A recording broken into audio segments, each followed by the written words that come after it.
Probably nothing. My VPN is on return. Okay. I'll allow it.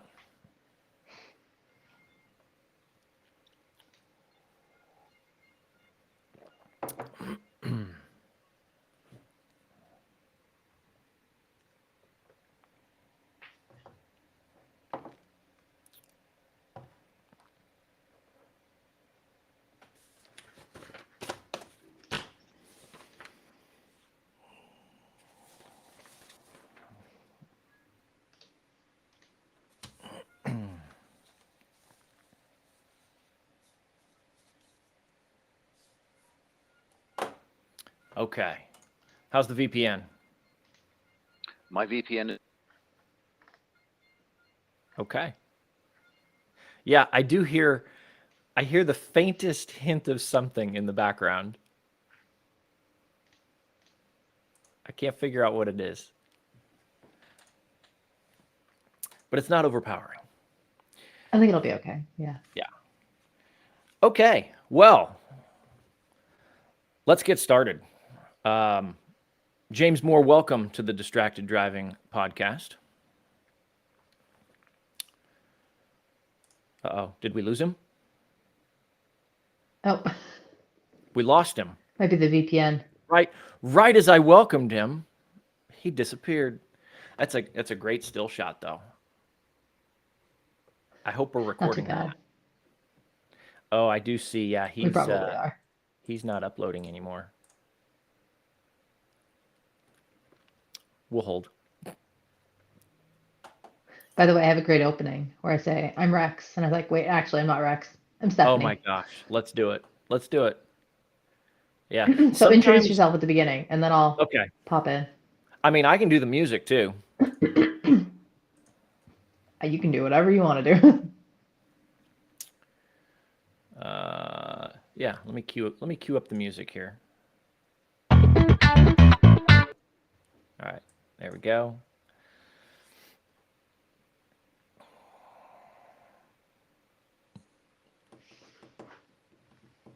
That's funny. He did a test to reduce Thought of that our one in the risk, shower. And the ship went down. and we still ended up with risk. Uh-huh.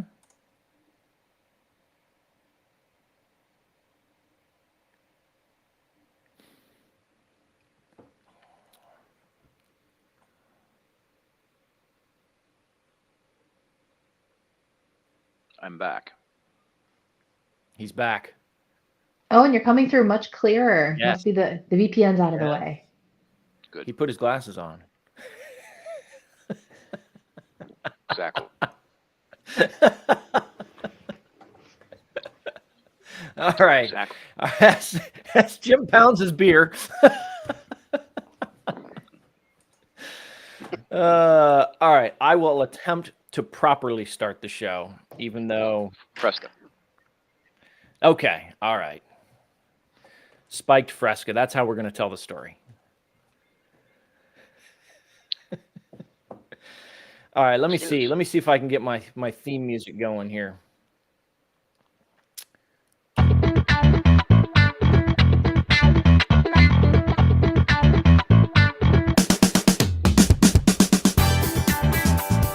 All right, welcome to the Distracted Driving Podcast. I am Sean Genovese. And I'm Rex. Wait, I'm not Rex. I'm Stephanie, co-hosting, sitting in for Rex. Yes, welcome, Steph, to your first co-host fill-in for Rex. And boy, you're in luck because we are joined by a stellar guest today, Mr. James Moore. James, welcome. Thank you. I think Stephanie, I didn't realize it was your I first think time we out of have- the gate, but I look forward to it. It'll be really fun. Sean and I talk all the time, so now we're just doing it recorded. that's right. That's right. And Rex is still what did I say before? He's on sabbatical. He's relocating. So he's been unavailable. Actually, he went on vacation, is what happened. He is moving, but I'm like, "How's the moving going?" And he says, "Well, we're on vacation this week." Oh, okay, I got it. Okay, well, cool. So, oops, let me turn this off. There we go. James, I don't know how familiar you are with the show, but it is a show that celebrates challenging the status quo and not getting distracted while driving change or driving ideas. So, no actual driving of cars involved. But you, sir, are the epitome of the type of person that we like to talk to. And your story that you recently published and wrote a letter about, I think, is a perfect. It's perfect. It's a perfect story for this show. And I was trying to figure out. Well, thank you. Gosh, there's so much here. I don't know where to start. So I think where I would like to start is first of all, I'll give you a chance in a moment to give us the broad strokes on this. But basically, for our 5 listeners, you taught at USC for a long time. You have since departed under some interesting circumstances, and you wrote a letter about it.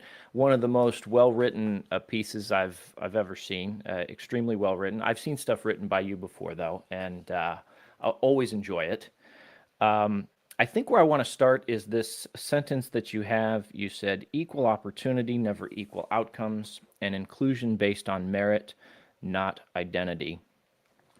That was one of the many lines that jumped off the page to me because it resonates with me as well. I say that all the time. I'm not in favor of equal outcomes. I'm in favor of equal opportunity.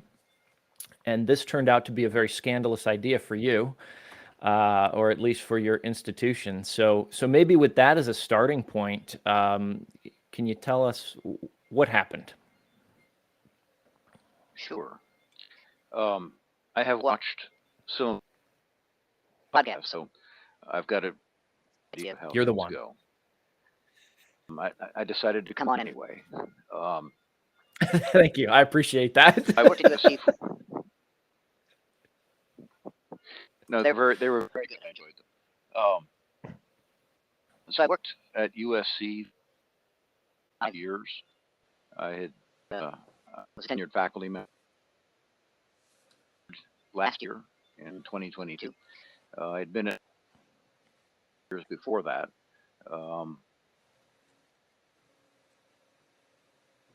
December of '87, USC called and said, "Do you want to come visit for a semester?"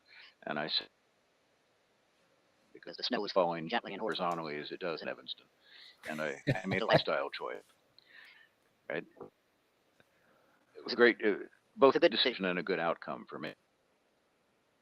I know a lot of faculty who are retiring. I mean, work as a faculty member your entire life. Your friends, people who were faculty when you started and students who became faculty, and basically the same thing. The last 35 of the last 40 years were great. There's been a real seed academy. We've always been a somewhat left-leaning operation, political and intellectual, ever since I've been and that's kind of mental. That's not really terribly important. Mentally, it was a place where ideas were, and we seem to have lost the guiding light. That's what we're for. That's what it's all about. This sentiment is being echoed by the people that I talk to who are leaving. I don't think there's a mass exodus out of the academy. That the people I know who are exiting are saying the same thing, about the same thing, and have similar sorts. It could just be that we're all old, but I think it's more than that. So, what are some of the things that you saw that really started to mark this shift in ideologies, really people starting to separate and not able to meet in the middle? Well, a lot of it related to personnel. Universities, major research universities, no one agent owns the hiring process. The faculty have a role in it, and the school, the dean has a role, and so it's a layered process where there's a vetting and a lot of review, because hiring a tenure trained person, you for life, so the decision gets made carefully. And once we got many departments, the faculty complement, the regular faculty complement, a majority focus on the left, on a more progressive point of view, hiring anybody with a different point of view. So politics became a little more than it had been in the past. So a group on the left that was making sure whatever existed on the far right got smaller, and that that applies, I think, across the board in major research universities in the U.S., like USC, and it has humanities, science, all went that direction first. It's pronounced in schools and colleges of engineering, physical science. Then the nature of science and engineering is a little bit different than the nature of social science, humanities, where we all have judgment, we all require good critical thinking disciplines, but there's a little bit more in the way of applied physics in the worlds we deal with, and so there's a little bit less room for subjectivity. It's not elevated quite as far, and as the changes that have in engineering have been lower than the changes that have taken place other portions of the academy, and that is this culture.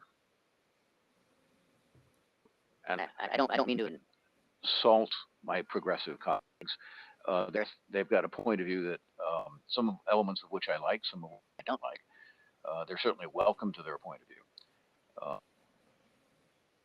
But we have, as we've become a philosophically and politically more homogenous place, to discuss our differences has diminished.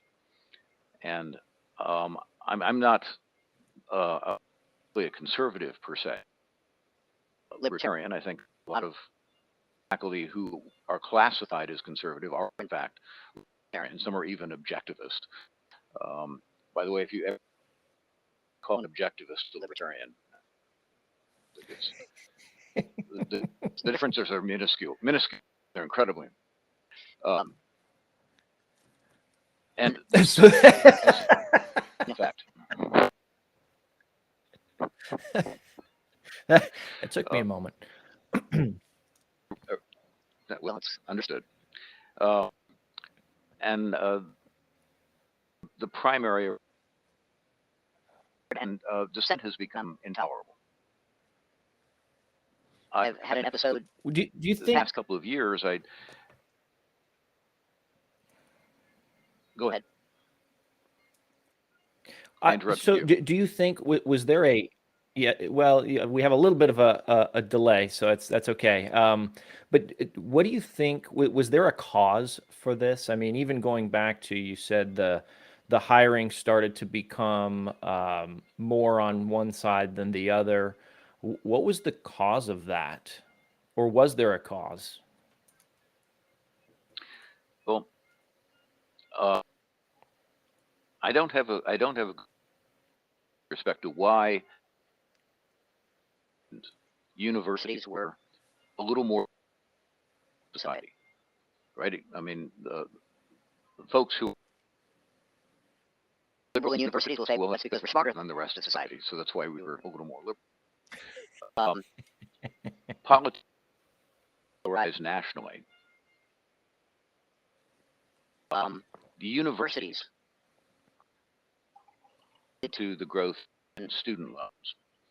because universities have positioned themselves to capture student loan funding and meant growing programs, some of very subjective and haven't to highly and hiring more administrators.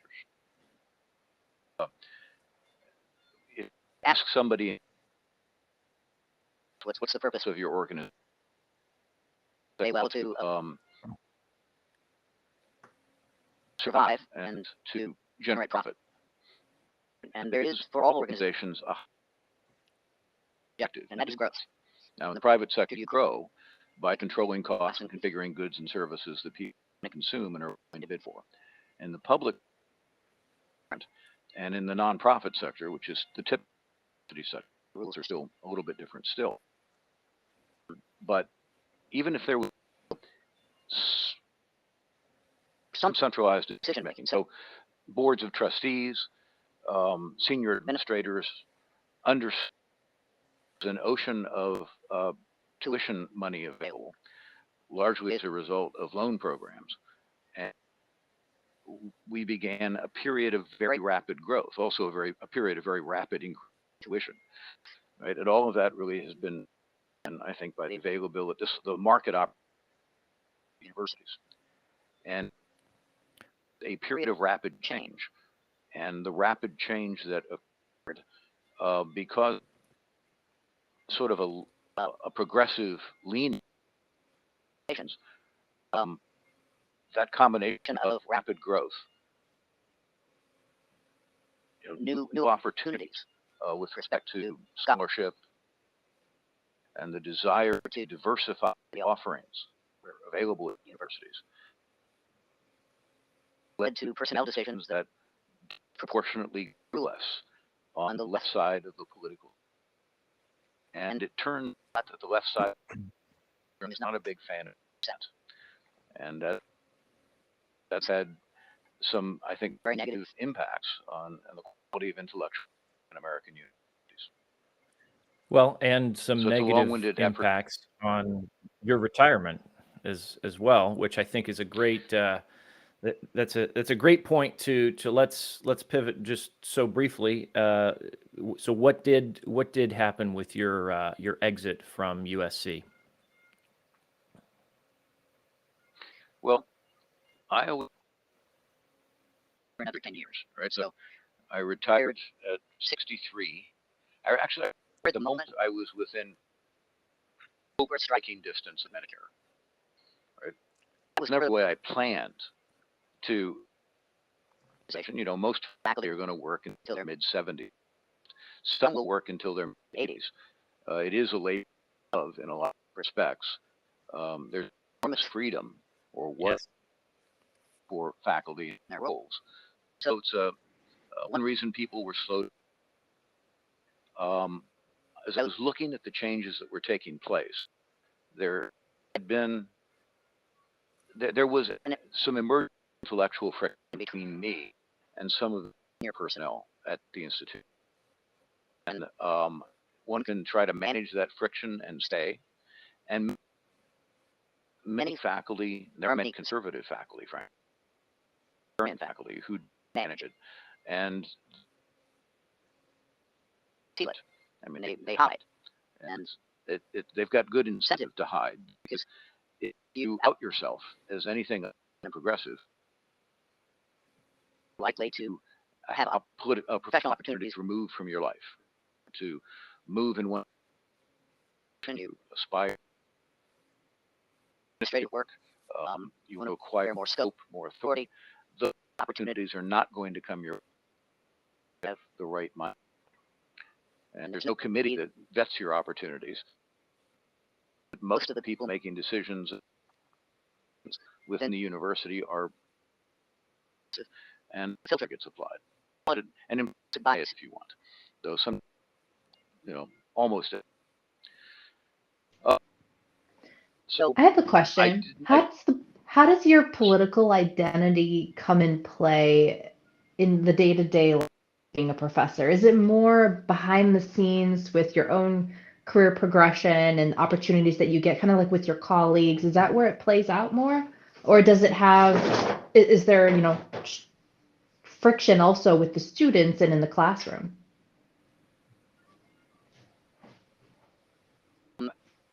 I've been pretty fortunate in the sense that I've been supportive of them, and they've reciprocated and supportive of me. I mean, I'm interested in their development and what they're there to accomplish and to help them. And even if we have about how the world ought to be organized, they tend to respond first to the fact I'm there for them, and I've been treated really well by them. For me, my political point of view became enmeshed with scholarship. So I was educated in a somewhat unusual way at the boundary of engineering. So I had 3 post degrees in engineering and 2 post-secondary degrees in urban. I was very interested in public sector decisions. And the people around me said, this is an interesting interface to work at. We're glad you're doing this. Positive feedback. And as I look at an interest, and I spent my training in economics, particularly microeconomics, and it's operate and how exchange occurs, so that exchange are. That led me to thinking about authority, and it really influenced the way I addressed public policy questions at large-scale engineering structure dimensions too. So the politics played a role in my scholarship, and the politics of the marketplace tend to align on the right, or in the more libertarians, right? Because there are things the right does that I don't like. I mean, libertarians tend to be socially liberal and fiscally conservative, conventional definition. A winning combination for trying to move the culture ahead. And so it was the political dimension entered my life, my scholarship, and the work, and the things I said, and I wore it on my sleeve, basically. The whole point. I mean, tenure has to be good for something. Right. I was getting frustrated. I was getting frustrated in my research. So it turned that all sector decisions are fundamentally that if you ask yourself, would a private company trying to meet specific objectives allocate resources this way? Always no. And the resources being allocated the way they are, it's so that somebody can be competitive in their next local level. It's true, at the national between. So most of the funded research I did, I got reasonably good at generating research funding and supporting students and students on faculties. That was part of the. I was thrilled to be able to do it. Most of the work that I have done has had no impact at all, and that became a source of frustration. And the occurred to me that part of my job is bringing resources to the institution, writing research proposals, sending them to agencies and foundations, persuading organizations that USU is a good place to do this. And frankly, USU is a very good place to do. Most major research universities are. But I was more deeply what I was doing. I public authority to take resources and firms that they had really taken as an exercise in force through taxation, and then those resources to USC to pass to do research that was accomplishing nothing. And no matter how many ways I looked at it, I was now part of didn't structure the market. I stepped into it like everybody else, and I did it lied. I executed based on, and the universities, for the way they are organized, they're incentive that public authority. So really, I suppose I blame public authority has decided to fund research. Science, I like engineering, like large public policy questions. So I've been really very fortunate to have a life where I've been allowed to step through the life of the mind. But as I matured, I realized it was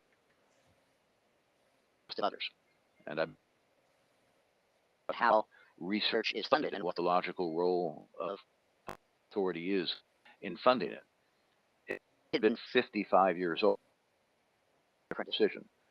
But when I realized the impact, it was annoying people, and that emotional impact, right? It was that contravening some people's points of view and be part of that discourse fun. I really subvert in other people's lives by buying in. University about the research, they care about the research funding because it's what feeds their natural organizational desire to grow. Right? So the university was concerned with the funding, and that's he's not peculiar in that respect. Major research universities have got that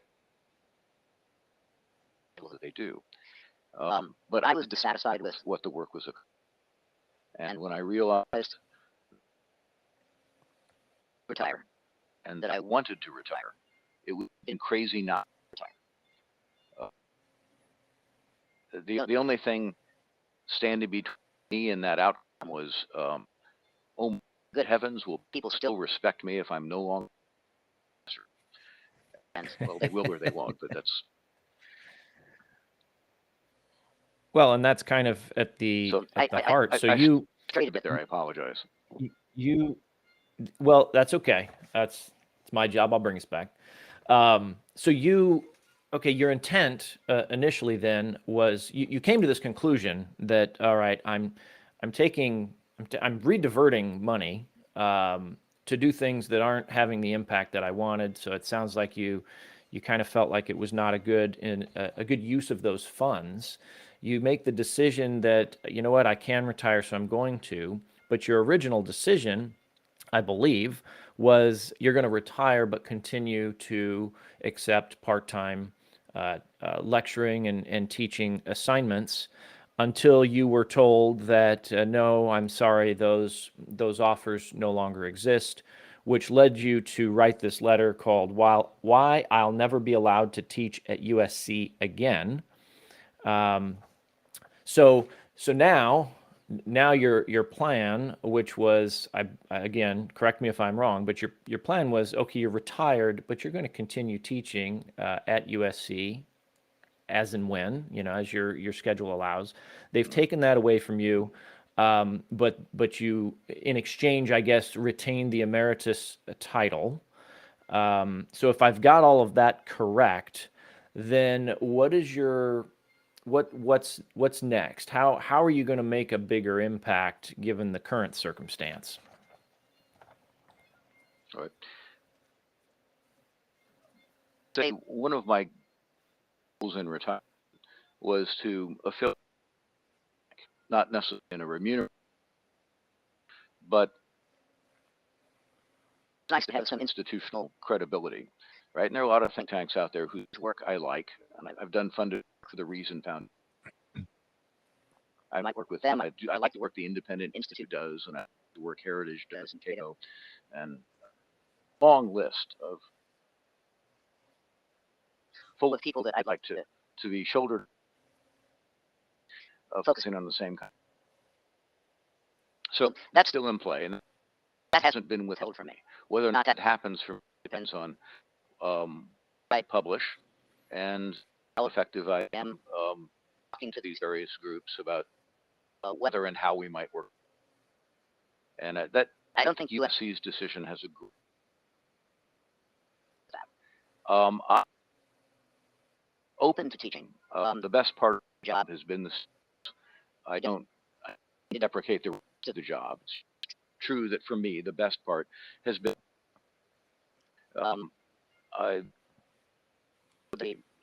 frankly, the most important relationship in my family have been the students I've gotten to. So, prospect of teaching, continuing to teach, had some. I mean, this is where I think we do some good. I like teaching statistics because, especially to social science students, because they often organize their affairs to avoid as much math as possible, and yet they need tools for rationale. And statistics, it took me a long time to get good at teaching statistics to people who don't like math. After a couple of decades of practice, I get reasonably good at it, and I like doing it. That I've imparted them, serve them, and the others that they do business with in any capacity. I like teaching economics. Now, the economists might not call what I teach economics. I often teach engineering economy, which has a smell of economics in it. It's really, those courses really tend to be about making decisions where the number is countable, right? The number of alternatives is a different approach, but when you can really count the sense to compare them carefully and standard framework, and just the tools that Sean and I were trained students, so a lot of payoff too. I like teaching those sorts of courses. I'm not afraid to admit that economics was the only class that I got a D in my entire life. That's because you did not have James as your teacher. Bless you. You're kind. Into that. It was a growth experience for you. I did get C Systems 2 at Stanford University in any or it's but even though he knows his name, he knows the professor's address, phone number, social security number. It's all true. It experience because I was off the hook sometimes. We were all scholarly, thoughtful people who work hard. We're in the classroom, regardless of what we're on. At graduate school, you're going to take hundreds of in the course of that academic. Even if you're prepared for all of them, and they're all well constructed, right? Understood. It's a thought experiment, right? No real probability of screwing up none of them. Yeah. Right? Even if there's a 99% chance that you're going to do well on every one, the likelihood of screwing up at least one is hundreds of times greater than none of them. So a class heads off, you got to sit back, be objective about it, just let yourself off the hook, right? If you've done your share of the job, and life is like circumstances where you're going to apply yourself and it's the way you want, and understand why that happened, but once that part of the job is over, right? You take the lesson. So forgive yourself for that D. I forgave myself for that C, even though it still embarrasses the daylights out. I love your story there. It just makes me think about how college is like some of the beauty of college, besides the fun social stuff, is that it's really a place where students go to struggle, to grow, really struggle. Like I came out of so many organic chemistry tests just sobbing because I felt like I got beat up by the tests. But at the end of the day, it helped form and teach me how to learn how how to take failure, how to find and weave my way around through things that I'm good at, and how do I do things that I'm not good at, and really grapple with disappointment. I mean, that's exactly what I tell students today, because I share with them in our first class session an actual scan of my report card when I was I think a first or second year at Cal Poly studying electrical engineering, and my GPA was a 1.77 because it turns out that I am not very good at electrical engineering. But I learned a hell of a lot about so many other things. I'm confident that performed to me, or I was going to go to medicine. The world comes in two flavors: organic chemistry people and physical chemistry people. Physical chemistry has got thermodynamics. Your head around it. Orgo, they're just tar makers, from what I can. I wish them well, but it's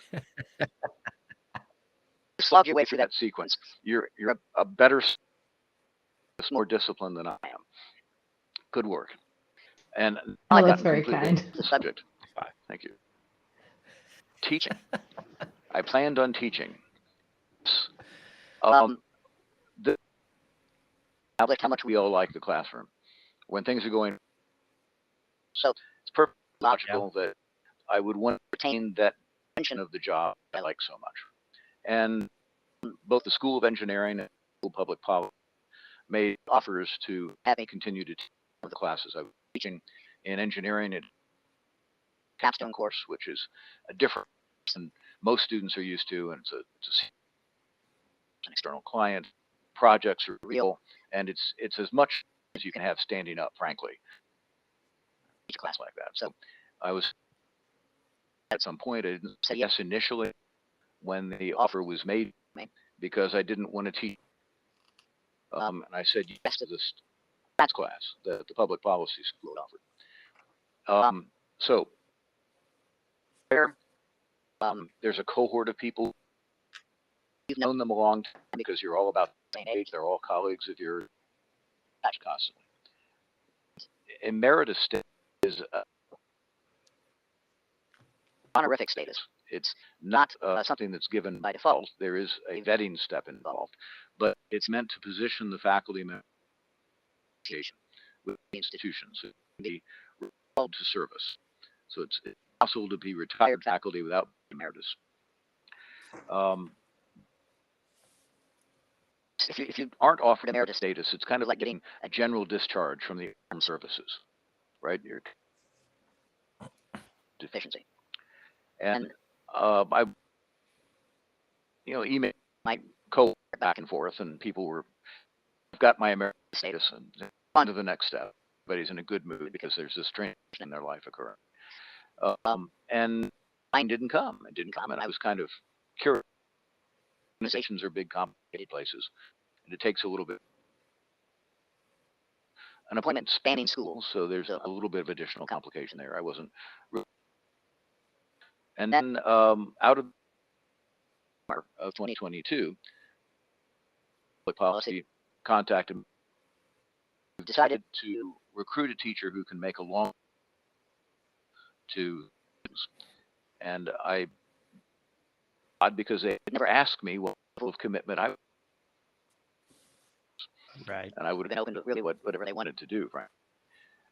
So I thought, right, this and the delay is somehow connected, because it's what we call a clue.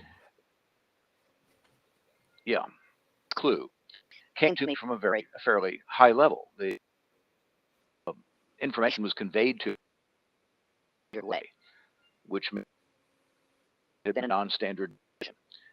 And so the nice thing, the best thing about over the years is they will respond to you if you ask them a question, especially if you're retiring, and answering the question presents less risk. So I had some staff contacts in the university, and I asked what was up, and it took me aside, explained to me what had happened. Attracted discussion at surprisingly high levels within the organization about what status. And there were some events that I saw to. There had been a protest demonstration that had come about because with the Obama administration's 2011 letter concerning Title IX. I thought that it had produced some very perverse results. Circumstance where people, both primarily, were being accused of sexual misconduct and were being expelled from their institutions based on a rather flimsy set of findings. There have been 250 cases of students who have been expelled from their institutions, who sued their institution the quality of the process and prevailed in court. So that letter prompted the creation of an internal apparatus that didn't work very well and wasn't serving the interests of the students or the institution, frankly. And so I critical of this and vocal about this. And this led to a protest demonstration by very fond of that letter. And I guess the objectives, they may have misunderstood that I was not their objectives. We all ought to be safe from actions about other people in our lives. And there's a role for institutions trying to promote that. But my concern was with the process and the quality of the outcomes it was producing, which were poor, and produced this protest. And that might have figured into the central administration. We're discussing what my continued relationship might be with them, if any. That occurred in 2020, following the murder of George. A time for everybody, but was unhappy in. Here, 1992 riots in terms of violence and property destruction, but it was not far off the mark, frankly. And I didn't like the public policy responses to the disorder that was taking place. I am a big rule of law. Government has an enormous job to do. That job, setting the rules of the road, enforcing contracts. And privately, that's in government's bailiwick. We weren't doing it. We weren't responding appropriately to the unrest that was taking place. And there was a vast amount of damage. If you don't enforce contracts, you can't operate from everyone, producers and that deserved more attention than it was from the left and the right and from universities. Attention to that aspect of this, which was at odds with the university's contention that systemic racism root of all of these evils, and that's where the focus of the institute root out systemic racism. In the 35 years I worked for USC, I've known one set on the faculty and zero racist. I've never did making faculty member making decisions of his or her work that was predicated on an assumption about the race of the people they were working with. Like who thought women did not belong in his discipline. He eventually figured out that he was wrong. He figured out how the world was organized, and he mended his, and that was resolved. So understand the central administration's focus on systemic racism when we bet to avoid racist behaviors. And talking about this really, that might have figured into their decision. A little bit less Jim Moore in our lives. But in the end, I did receive emeritus status, and it was of the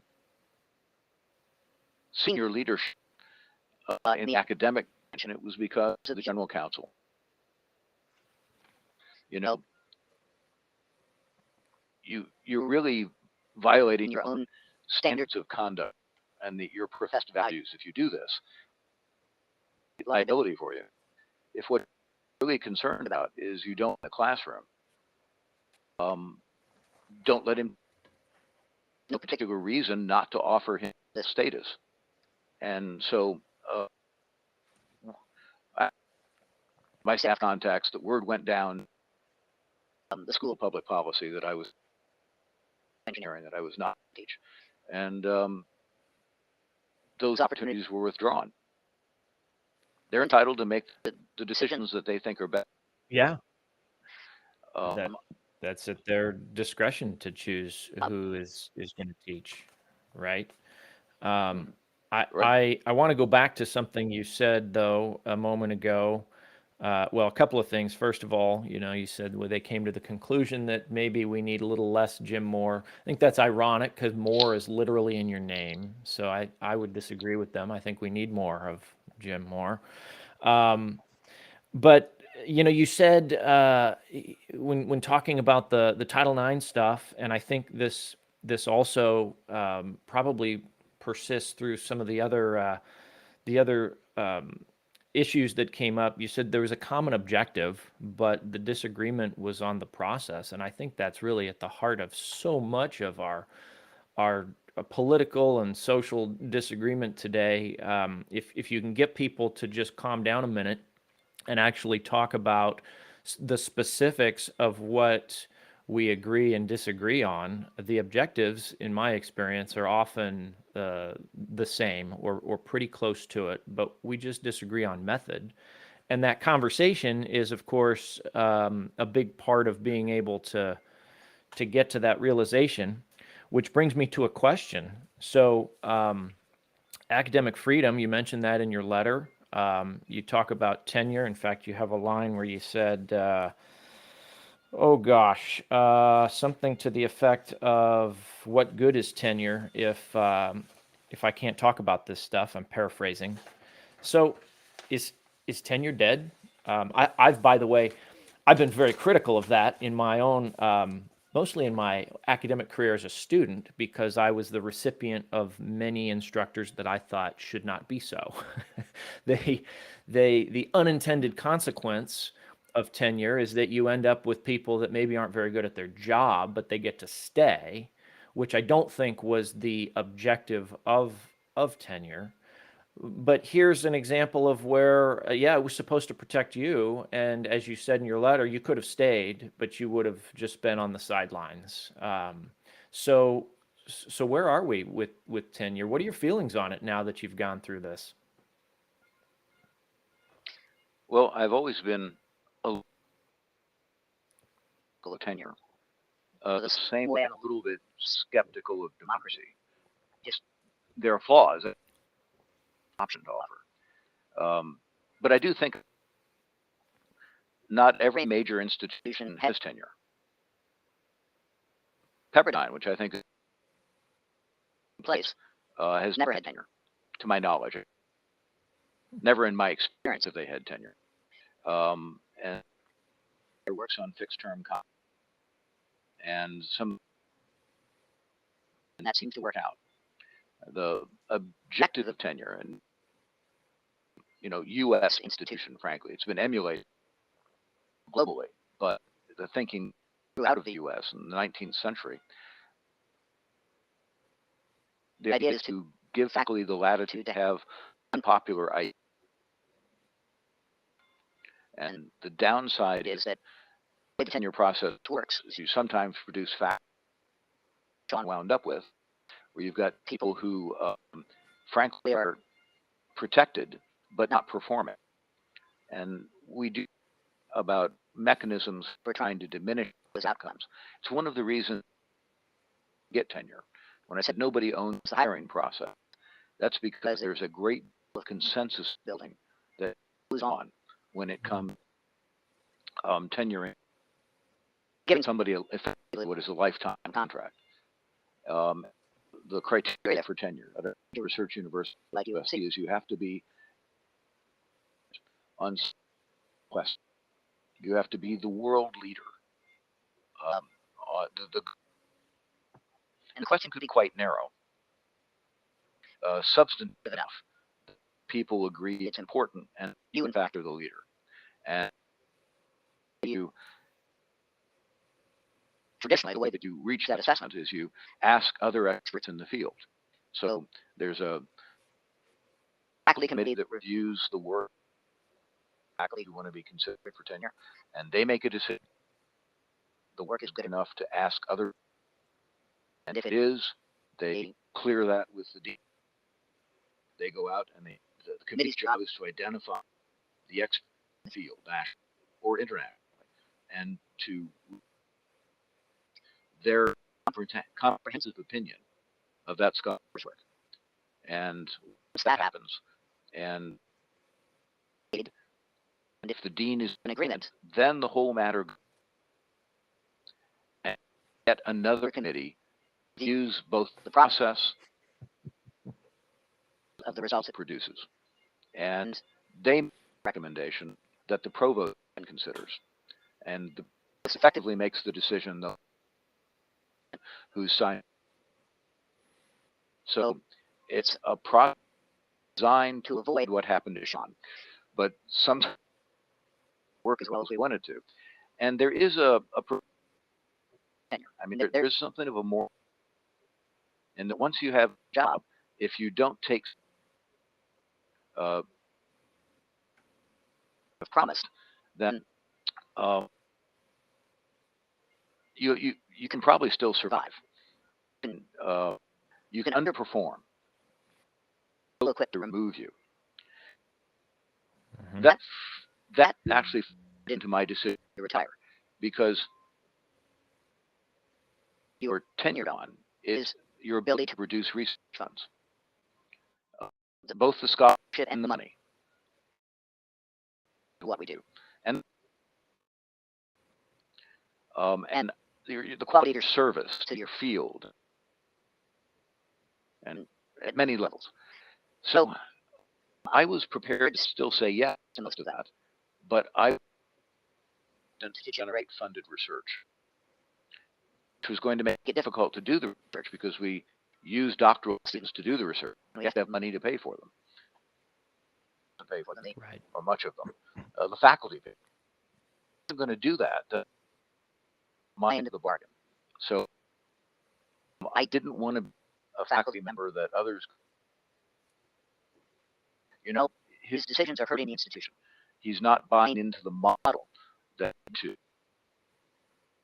he's not keeping his confidence. And I declined to be in that posture. That was my decision to go. It's not. It was part of it was by some level of dissatisfaction with the way we run, but rather the way the is organized. Tenure is and maybe it should. I mean, there are market for push in the opposite. 2011, probably 50% of the full-time teachers in the U.S. were tenured. I mean, there are federal statistics of the full-time university instructors, colleges and universities. Now it's closer to 30%. At U.S. That's a huge drop. 30. It is huge. And it's entirely an outcome of market forces. It used to be that people who weren't being hired to do research step back one step further. The convention is making a trade. He or she is probably there at the end because they're committed to the research agenda and required to teach what they offer in exchange, what they accept in exchange for the opportunity to be paid to do. So even if I don't have research funding, I'm allowed to do as much as I can with research funding. Still pay me to do research once I was tenured. There were faculty prepared to teach only. This was people who love universities and love university life, and there are folks who are prepared to, and sometimes those folks are full-time elsewhere, and they understand the value of universities and want to stay connected. Those people would probably pay us to let them teach, frankly, though we haven't gone that far. And then there are also I'm not going that teachers, far. and this is a good. I know. I understand. It was a small complement of full-time, exception, not the rule. Most of the folks in university part-time, but the complement of full-time teachers, and they're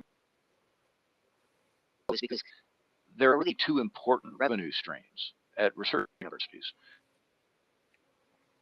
Either tuition and patient care, if you've got a medical school, or it's tuition, right? And center of the sun. So, to spend more time teaching revenue, and because they aren't, they don't have to be the best in the world on some narrow research, paid less. And so you've got a group of full-time who are producing more, consuming resources. Even places that managed as universities can be, but that's a good deal. When I got to USC, the implement of non-professors was in the medical school. Medical schools have always been organized a bit differently. They've stronger clinical. Keck School of Medicine had maybe 1,200 faculty, 200 basic science faculty, and clinicians. They were research faculty. There were still faculty members. Engineering has always had a complement. The business will sometimes have, I would say, had the leading complement of faculty for many years. People who are not doing research, but they have smaller PhD programs. So they're operating in a different market than engineering or medicine. All of these personnel complements, because of individual schools' responses to market opportunities, the demand for access to faculty positions is in, the interest is intense, the opportunities to achieve and universities really don't want more tenured personnel than they need. Personnel are expensive. They do form a role that is not everybody to perform exactly that role to be effective and useful to the institution. The full-time teachers have in many respects been outcompeting the tenured faculty, and that's what those ranks have. They produce more for the university and they cost the university less. So do you think that the result is on educational outcomes is as tenure is reduced? I mean, that was a 20% drop over 12 years. Is that better for education, or maybe is there no change? I mean, what do you think the impact is on those outcomes? For me, it's undetermined. I mean, part of the premise in a research, the research maintains expertise, and the expertise ideally will be translated into the quality of the. Now, that doesn't always work the way it's supposed. Some faculty, even though they're excellent researchers, want to spend as little time away from that, and that includes teaching. And perhaps uninspired in the class.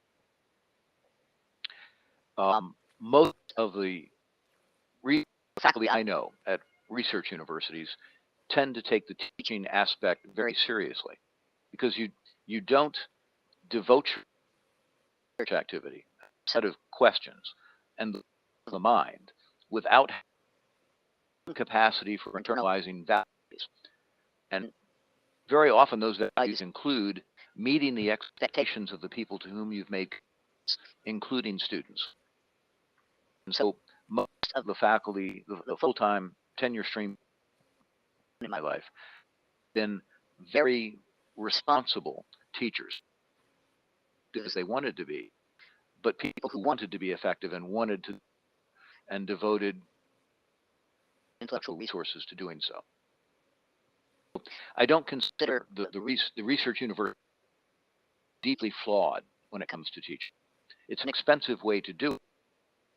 The people who are doing it, not just teaching, they're spending some of the who come to the teaching track love teaching first and foremost. Really good at it. Have quite the disciplinary depth researchers, though they are most of the full-time teachers at research universities, doctorates or equivalent degrees. They don't necessarily have an active research agenda. For the most part, research proposals. They aren't supervising doctoral students, which is part of what research universities are for. They're meant to train faculty. But that does, the fact that they don't have ongoing research activity in their life doesn't really cripple contribution at the lectern. The same is possible to be a responsible teacher, even if he or she is not quite the job that he or she wants, or even that the students want, in this case, then that the fact that it's not doing research at the lectern, right? They're well trained, they're well educated, they're thoughtful people, and many of them are involved in scholarship, even if by the university. Set of values too, where they were trained by faculty. This kind of activity is important, and they still emulate that, even if that's not what they're being. I can't tell you for research. It's been very good for universities because universities can now generate more tuition at less cost. And from a business point of view, it's been very good. The reduction of tenure has been good for universities because of that economic shift you're saying. And Yes. by the way, I mean, you Right. described me exactly. I have no interest in research. I would say that I do not have the tremendous depth in my field, but I'm well trained, well educated, and I enjoy the teaching, and I enjoy the time with the students. Which one of the things now I'm teaching graduate students, and we're doing engineering management, so it's a little bit, as I tell them, it's a little bit of a squishier topic. But I spend a lot of time just facilitating a learning environment for them where they can go and do research and go investigate things and then come back and analyze it, and let's have a conversation, let's see how good a job you're doing. In that context, and this is a slight pivot, I talk all the time about YouTube University, and now we have the AI getting more and more popular, and we've just spent a good amount of time here talking about some of the pros and the cons of the university model and how expensive it can be, especially in that research model. So, what, in your view, is the future of higher education? Because I believe that the universities need to figure out how to stay competitive, because once the buyers for the product of the university, once the companies figure out that, you know what, I can get somebody who's equally skilled that didn't go to a 4U university and train them to do what I need to do at a much lower cost. When they figure that out, I think the university model's in trouble. Well, we're all in the human capital development business, and universities, as it should today. So there are credentials universities don't have a lot of market value. change. And the universities can't find a way to change. It will help them. Techniques and we have to change. And as I talk to academics about what lies ahead when it comes to instruction and how we're organized to deliver it, there in there because going to be an important tool. We don't know how, right? Technologies just show up and you have to figure it out as you go, like telecommunications. And sometimes there are exogenous events that drive these outcomes. And you need involved in responding to those circumstances because Darwinistically something is, and it's going to emerge. So during the School of Engineering at USC had a little bit of an advantage, in my opinion, because we had been in the distance education business for. It started out with closed circuit and aerospace companies, and we went to the web in 2000, and we figured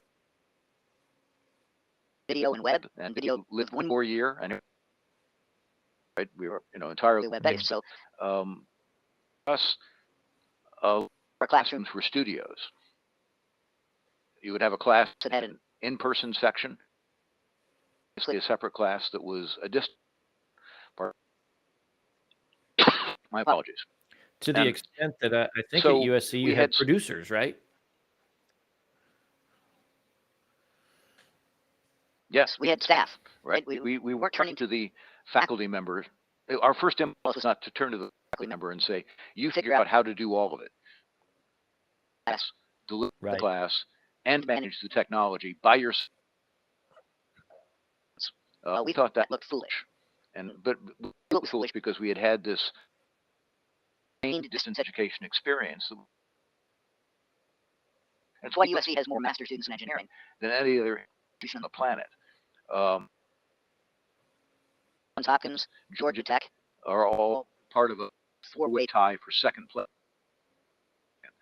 And USC has had a lot invested in this technology. So we were in a pretty good position during the pandemic. But circumstances like the pandemic force everybody to adapt. And universities will be forced to adapt, and they're thinking about how to do it. Get it right, and some of them get it wrong.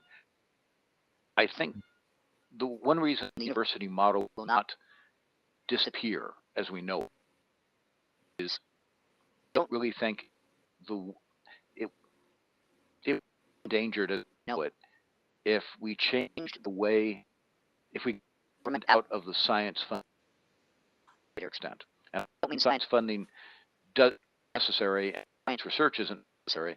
It's not clear to me that ought to be behind it. One of the things that a university experience is it provides employers with a signal that you can finish something you start. So there are two schools of thought in what there's the content school of thought that says it's what you study and what you know and what you learn and what you can. And that plays a role. And there's another school of thought that says it's important. You invested it. It was complicated. It was hard, and you finished it. A test of rigor. And yeah, both are relevant, but you can't dismiss the signaling dimension of it. If it was all content, people who finished 7 out of 8 semesters would earn 7/8 of what they would earn if they actually took the degree.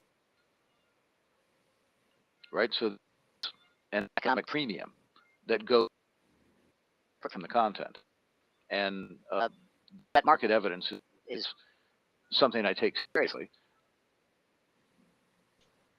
The universities are accomplishing more than simply imparting knowledge, and understand everything they're doing will have a bit of surviving.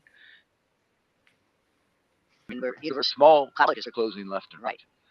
There's a demographic shift that we're taking delivery on. There are fewer students, and it's going to force. We're all going to have to compete. Those who compete successfully will thrive, and those who don't will turn their resources to the market used in other ways by more productive operations. So on that note of keeping universities competitive, oh, sorry, I cut you off. On that note, in keeping universities competitive, one thing that's often, and my background is in HR. I've been in HR for 10 years, and we commonly say that diversity is a good thing, right? And so my thought is, as universities become more groupthink, right, or become more lean in a certain way or a certain thought model, and they're kind of going to become more homogenous, the word, is that impacting their ability to be competitive?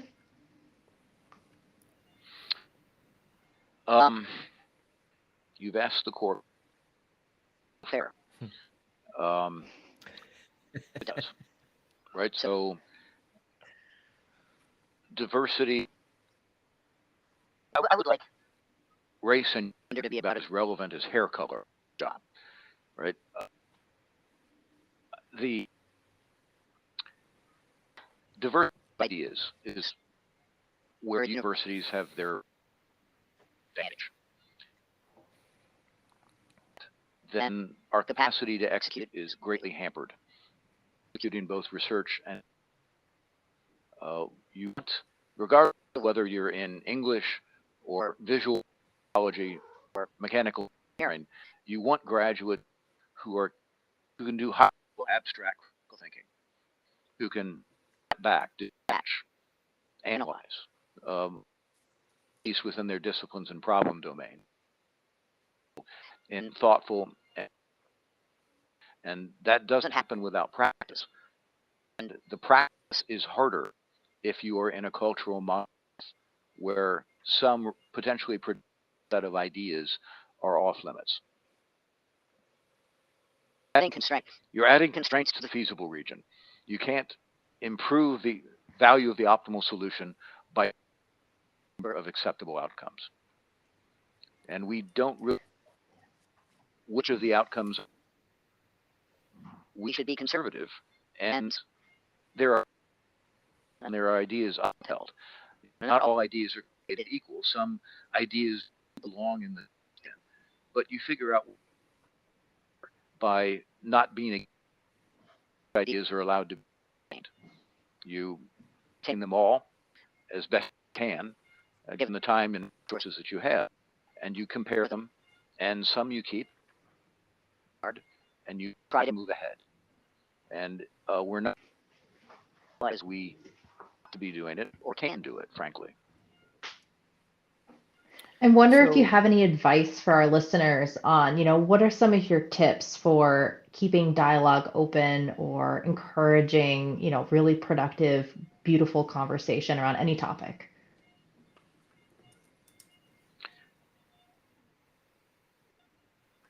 Lived in a residence hall for 25 years,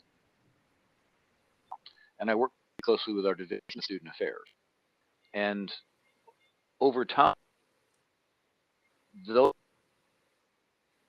became mostly School of Education graduates. When I started, people from a much more schools of education, the graduate programs tend to give everybody a course in Rawlsian social justice, and they compete in ideas like no. So emerge from schools of ed with much, and I found myself bumping up against these folks, and back to what student undergraduate experience ought to be, and how to be organized, and the way I'm looking for common ground. And sometimes the commonality is in terms of how, even if we disagree about, and sometimes commonality exists, though you invest in procedures for different reasons. So if you're actively, you're communicating to your potential partners on your team in your shared enterprise that you take them seriously. So when Sean teaches engineering, teamwork is part of it. Good teams don't exist, and they're always expensive to get to. They don't emerge typically by happenstance. Have to have a strategy for doing it. You can be adult about it.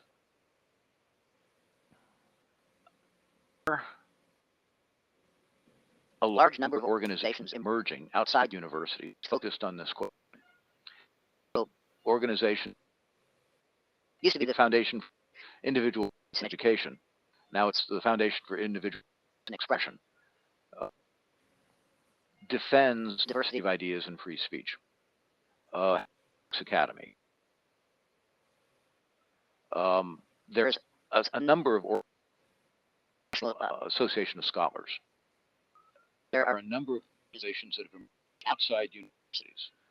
People are asking themselves, how can we have those beautiful conversations? Have to do to connect with our colleagues, even if disagree with us and want nothing to do with it. There are no simple answers to that. The first thing you do is you don't give up. You stay engaged, and you wrestle with the big questions, and you try to write things. You put ideas. The nice thing about writing is it's not a people can read it, think about it, talk about it. So mind is real, and if you try to apply it constructively, and you will make progress. And keep in mind, the students are not nearly as homogeneous as the faculty, right? Households with a wide array of values and perspectives, and if they know that you're interested in the way they think, they will come to you. So there can be a list of things in the faculty that communicates something. Yeah. Don't go there. It's not what I meant at all. There can be deep, good, profound, intellectual working relationships between students and faculty. Even faculty are holding minority opinions like libertarianism. There are students out there that are very interested in those thoughts and those ideas, and don't lose track of the students out there to be engaged. If I can oversimplify what you just outlined, I think it's Dennis Prager that I stole this from. It's clarity over agreement, and I mean that's what I am always after. I have members of my family that are diametrically opposed politically from my position. And our most productive conversations, though, are when we can pursue that clarity. Like, what do we actually disagree about? And then we can decide if that's, maybe we actually agree. But so much of it is just not clear. And that's why I hope, I like your message, never give up. It's hard, but I guess we will persevere and do our best. I want to be respectful of your time here. So I have one final question that you can answer very quickly if you'd like. I have perhaps more I've talked than my last answer to a lot of people. I've talked to a lot of people on this show lately. It seems like I think it's a function of we're all of similar ages, and we have kids now that are getting close to going to college.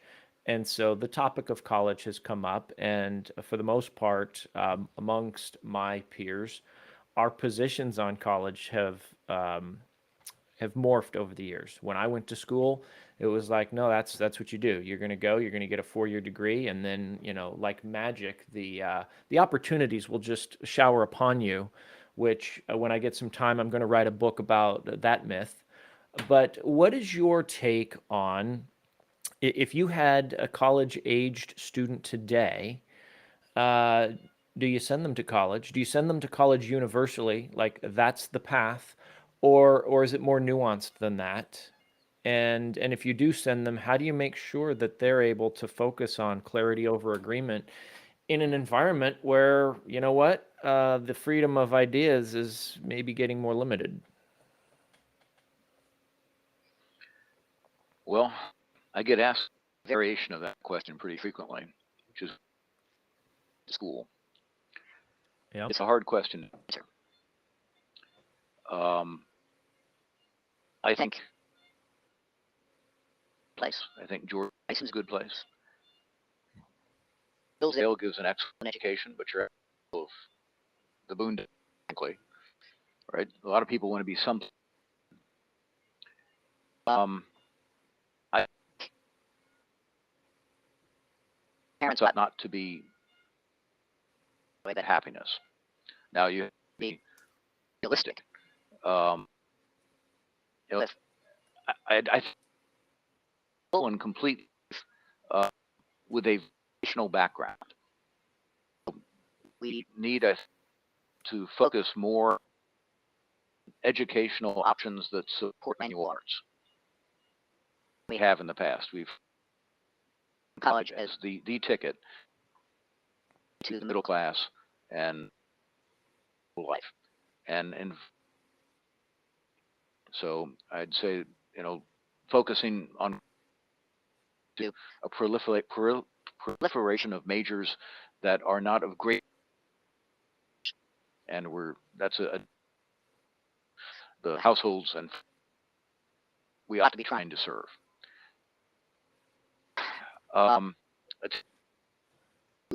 Be open to all how approaches new experience like college, what they make of it.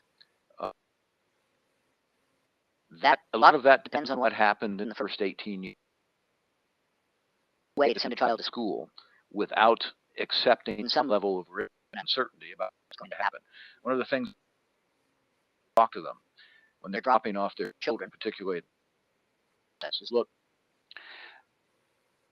be ready for the fact it's probably going to change, because they're operating on a decision that was made by a motivated 15-year-old who was well-intentioned and well-informed for 15, but that individual does not know the array of options available to them.